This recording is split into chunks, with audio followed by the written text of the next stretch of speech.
Right, Philip de Becker, don't go away. I'm joined also in the studio by Ross Frenett, who is Director of Against Violence Extremism Network at the Institute for Strategic Dialogue. Ross, thanks for coming in.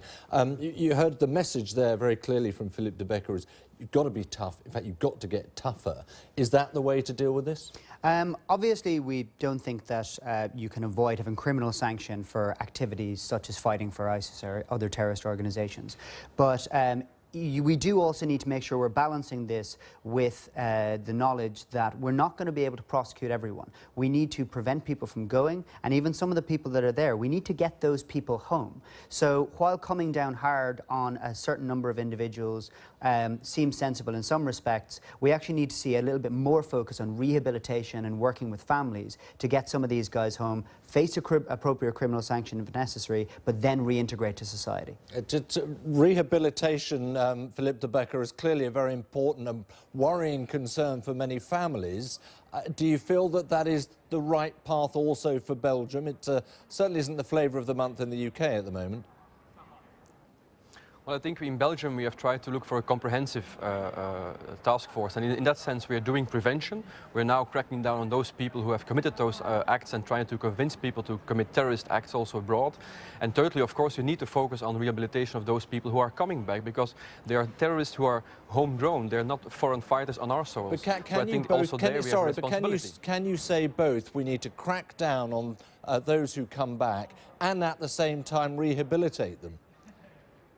Yes, because the crackdown also serves in order to support the prevention, because of those people who are now organized in recruiting people and trying to get them abroad. If we cut down those organizations, those Islamists who are trying to convince young people to go fight abroad, I think then we also see that the rehabilitation will be much easier, and also the process afterwards. I think the investment that the state is making also to providing those people a new future here in Europe, I think that will also be supported in that way. Ross Frenett, there's a suggestion coming from the former head of MI5 and MI6, the intelligence services here in the UK, that actually we should be much more lenient to particularly disillusioned young men coming back to the UK, and that's not the policy here, that's not the policy in Belgium and many other countries at the moment. Do you see the sense in that? Absolutely. So we work actually at Against Violent Extremism with hundreds of former and rehabilitated extremists. We know it's possible to bring people back from the edge here, and the problem what we see when we come down very hard on these people and their families is that it creates a divide. So families become afraid to go and speak to the authorities because they think, well, my son's going to be locked up for 10 years. And we heard the father speaking just in the segment before we spoke about being afraid that his son wouldn't come home now, that he has this hanging over his head. Because not only is the message possibly that's just tough?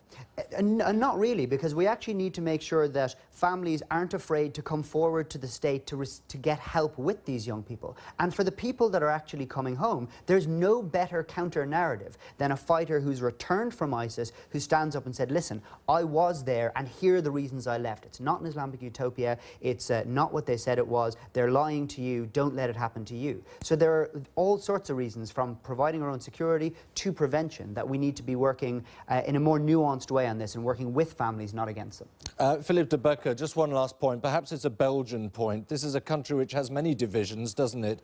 There are a lot of issues in Belgium. There are a lot of people who feel that young people are not very well represented in the country. Do you see it as partly a Belgian economic problem?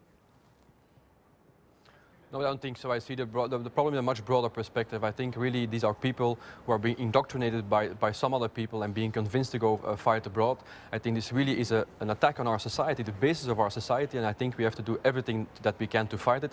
First of all, prevention, talking to those families in a very early phase to try to convince those people not to go, to stay here and to follow a path of rehabilitation, but at the same time on those organizations who still continue to entice hate, to try to attack our democratic values, crack down on them very hard. And I think that combination, prevention and a very staunch approach from the state, that combination will in the end will help solve the problem. Well, the debate will certainly continue. Philippe de Becker, thanks very much indeed, and Ross Frenett, thanks very much for joining me here in the studio.